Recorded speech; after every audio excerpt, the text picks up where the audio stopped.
നമസ്കാരം. വേദാംഗ ജ്യോതിഷത്തിലെ അമൂല്യമായ അറിവുകളും ആധ്യാത്മിക ജ്ഞാന ഉപദേശങ്ങളും പകർന്നു തരുന്ന പ്രശാന്തം ആസ്ട്രോ ചാനലിലേക്ക് ഏവർക്കും സ്വാഗതം. ഈ ചാനൽ ഇതുവരെയും സബ്സ്ക്രൈബ് ചെയ്യാത്തവർ ഇപ്പോൾ തന്നെ സബ്സ്ക്രൈബ് ചെയ്യുക. നോട്ടിഫിക്കേഷൻ ലഭിക്കുന്നതിനായി ബെൽ ബട്ടൺ അമർത്തുമല്ലോ. ഒപ്പം ചാനൽ ലൈക്ക് ചെയ്യുക, ഷെയർ ചെയ്യുക, കമൻറ്റ് ചെയ്യുക. കൊല്ലവർഷം 1199 കർക്കിടക സംക്രമം വിശാഖം നക്ഷത്രത്തിലാണ്. കർക്കിടകം 1-ാം തീയതിയിലെ ഗ്രഹനില അനുസരിച്ച് എടവം രാശിയിൽ സർവേശ്വരകാരകനായ വ്യാഴവും കുജനും, മിഥുനത്തിൽ ആദിത്യനും, കർക്കിടകം രാശിയിൽ ബുധനും ശുക്രനും, കന്നിയിൽ കേതുവും, തുലാം രാശിയിൽ ചന്ദ്രനും ഗുളികനും, കുംഭത്തിൽ ശനിയും, മീനം രാശിയിൽ രാഹുവും സ്ഥിതി ചെയ്യുന്നു. പൂയം നക്ഷത്രത്തിൽ ജനിച്ചവർക്ക് കർക്കിടക മാസം പൊതുവെ ഗുണദോഷ സമ്മിശ്രമായിരിക്കും. ഈ നക്ഷത്രക്കാർ കുടുംബ അംഗങ്ങളുടെ ക്ഷേമകാര്യങ്ങളുമായി ബന്ധപ്പെട്ട് പ്രവർത്തിക്കുവാനുള്ള സാധ്യതകൾ കാണുന്നുണ്ട്. സന്താനങ്ങളുടെ കാര്യത്തിൽ ഈ നക്ഷത്രക്കാരുടെ മനസ്സ് വ്യാകുലമാകുവാനുള്ള സാധ്യതകളുമുണ്ട്. മക്കളുടെ ഉപരിപഠനം, വിവാഹം തുടങ്ങിയ കാര്യങ്ങളുമായി ബന്ധപ്പെട്ട കൂടിയാലോചനകൾ നടക്കുവാനുള്ള സാധ്യതകളും കാണുന്നുണ്ട്.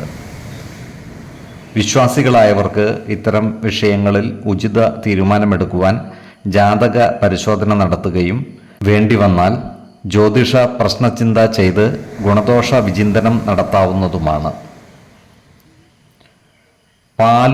പാലുൽപ്പന്നങ്ങളുമായി ബന്ധപ്പെട്ട് പ്രവർത്തിക്കുന്ന ഈ നക്ഷത്രക്കാർക്ക് അനുകൂല കാലമാണ്. ഈ രംഗത്തു നിന്നും സാമ്പത്തിക നേട്ടം കൈവരിക്കുവാൻ ഇവർക്ക് സാധിക്കുന്നതുമാണ്. സ്ത്രീകൾ മുഖാന്തരം വരുമാന വർധനവ് ഉണ്ടാകുവാനുള്ള സാധ്യതകൾ കാണുന്നുണ്ട്. വാക്കുതർക്കങ്ങളിൽ നിന്നും കേസുകൂട്ടങ്ങളിൽ നിന്നും ഒഴിഞ്ഞു മാറി നിൽക്കുവാൻ പരമാവധി പരിശ്രമിക്കേണ്ടതാണ്. നല്ല വാക്കുകളിലൂടെയും നല്ല പ്രവർത്തികളിലൂടെയും എല്ലാവരുടെയും ഇഷ്ടം പിടിച്ചുപറ്റുന്ന രീതിയിൽ പ്രവർത്തിക്കേണ്ടതാണ്.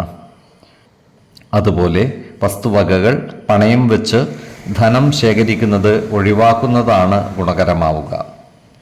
ഏറ്റെടുക്കുന്ന പ്രവൃത്തികളെല്ലാം പൂർണ്ണതയിൽ എത്തിക്കുന്നതിനായി ഇവർ പരിശ്രമിക്കുന്നതുമാണ്.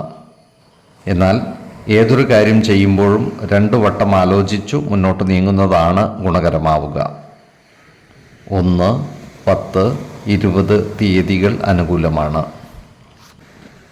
ഈ നക്ഷത്രക്കാർ ജനിച്ച സമയത്തെ അടിസ്ഥാനമാക്കിയുള്ള ജാതകത്തിലെ ലഗ്ന രാശിയുടെയും ലഗ്ന അധിപന്റെയും സ്ഥിതിയും ശുഭ-പാപ ഭാവങ്ങളുടെ സ്ഥിതിയും ഓരോ രാശിയിലെയും ഗ്രഹങ്ങളുടെ സ്ഥിതിയും അനുസരിച്ച് ഇവരുടെ പൊതുഫലത്തിൽ ഏറ്റക്കുറച്ചിലുകൾ ഉണ്ടാകുവാനിടയുണ്ട്. കുടുംബ ദേവതകളെയും ഇഷ്ടദേവതകളെയും ഉപാസിക്കുന്നത് ഇവർക്ക് ആയുരാരോഗ്യ സൗഖ്യമേകും. ഇഷ്ടദേവതാ മന്ത്രം 108 തവണ ദിനംതോറും ലിഖിത ജപം ചെയ്തു വരുന്നത് ഇവർക്ക് സർവ്വ ഐശ്വര്യങ്ങളുമേകും. നല്ല വ്യക്തി സാധനകളോടെയും ഉപാസനകളോടെയും മുന്നേറിയാൽ സർവേശ്വരാനുഗ്രഹത്താൽ ഇവരുടെ സർവ്വകാര്യങ്ങളും മംഗളകരമാകും. നന്ദി, നമസ്കാരം. ജ്യോതിഷരത്നം പ്രശാന്ത് കണ്ണോം.